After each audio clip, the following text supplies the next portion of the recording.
in the back garden of the house where I grew up in Galway in the west of Ireland. There's a lilac tree that was planted by my mother.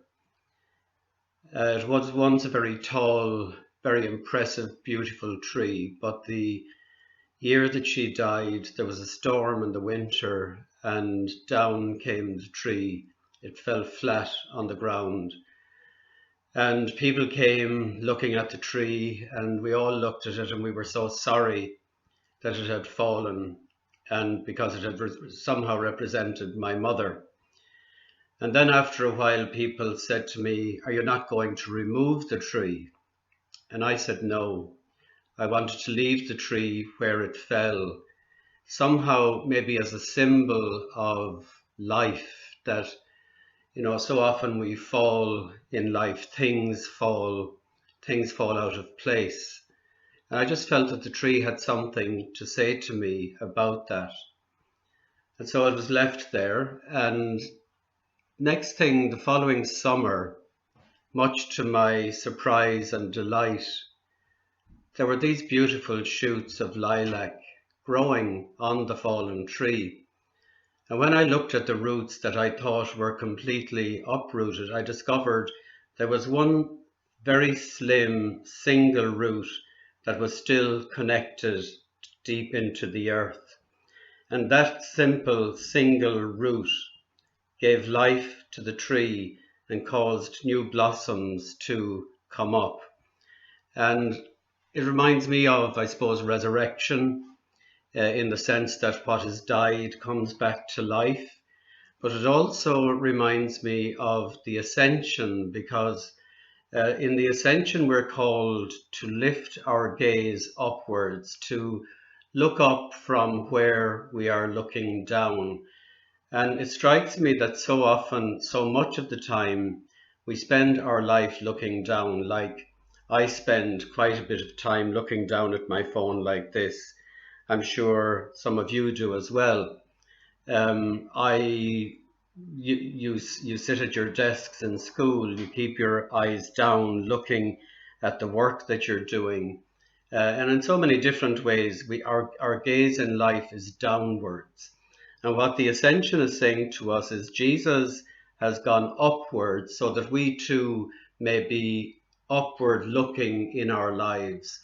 And every year that I see the lilac tree blooming, and it is growing amazingly taller in that corner where the single root is in the ground. And every year you find yourself that you're looking up a little bit higher, following the ascent of the new blossoms of lilac.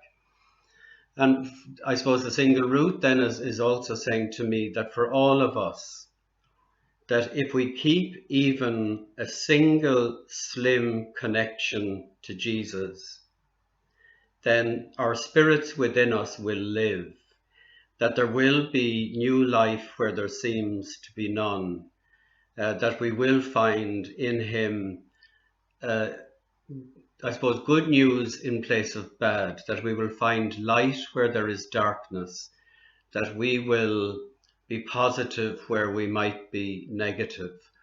And one of the old descriptions of prayer is that prayer is the raising up of the mind and the heart to God. And there is a part in the Mass just at the beginning of the Eucharistic prayer when the priest says, "Lift up your hearts."